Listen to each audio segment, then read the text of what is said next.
नमस्कार दोस्तों, आज के हमारे इस वीडियो में हम आपके लिए कार्तिक मास की जाट और भाट की कहानी लेकर आए हैं। एक समय की बात है, किसी गांव में एक जाट और एक भाट रहते थे। दोनों अच्छे मित्र थे।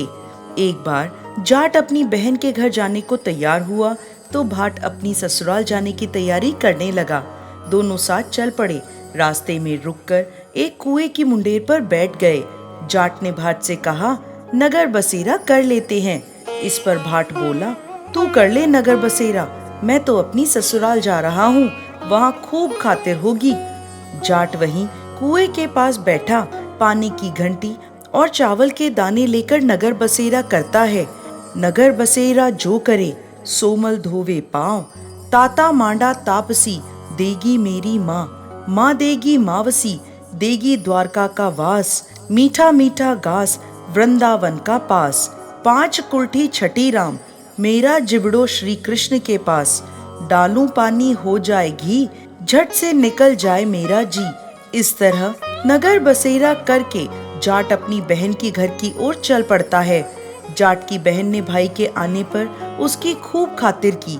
घी बूरे के साथ भाई को जिमाया। दोनों ने बैठकर ढेर सारी बातें करी। इधर भाट अपनी ससुराल पहुंचा तो वहां आग लगी हुई थी। आग बुझाने में उसके हाथ और मुंह भी काले हो गए और खुद भी थोड़ा झुलस गया। ना रोटी मिली, ना पानी के लिए ही किसी ने पूछा। एक पड़ोसन आई तो उसने भाट की सास को कहा, जवाई आया है, जरा उसकी आओ भगत कर लो। सास बोली, सब कुछ तो जल गया, अब कहाँ से आओ भगत करूं। तब पड़ोसन ने भाट को एक रोटी के साथ छाछ दी। भाट ने वही खाकर गुजारा किया। शाम को वो दोनों अपने अपने घर की ओर वापस चल पड़े। रास्ते में मिले, एक दूसरे का हाल पूछा। भाट बोला, मेरी ससुराल में तो आग लगी हुई थी, आग बुझाने में खुद काला हो गया हूँ, ना रोटी मिली ना पानी मिला। जाट बोला, मेरी तो बहन ने खूब खातिर करी। फिर बोला, मैंने कहा था ना नगर बसेरा कर लेते हैं, चल अब आजा नगर बसेरा कर लें। लेकिन भाट ने फिर मना कर दिया। भाट के जाने के बाद जाट फिर से पानी का लोटा और चावल लेके बैठा और नगर बसेरा करने लगा। नगर बसेरा जो करे, सोमल धोवे पाँव, ताता मांडा तापसी, देगी मेरी माँ, माँ देगी मावसी, देगी द्वारका का वास, मीठा मीठा ग्रास, वृंदावन का वास। 5 कुल्ठी छठी रास, मेरा जिवड़ो श्री कृष्ण के पास। डालू पानी हो जाए घी, झट से निकल जाए मेरा जी। ऐसा कहकर वो वहां से चल पड़ा। घर पहुंचते ही जाट की मौसी ने बहुत लाड प्यार किया। उधर भाट घर गया तो उसकी भैंस खो गई। उसका पिता एक लाठी लेकर उसकी ओर दौड़ा और कहने लगा, ससुराल गया तो आग लगा दी, अब यहाँ आया तो भैंस खो दी। जा पहले भैंस लेकर आ, तभी रोटी पानी मिलेगा। भाट सारा दिन भैंस ढूंढता रहा, लेकिन उसे भैंस कहीं नहीं मिली। जाट और भाट की मुलाकात फिर से बाजार में हो गई।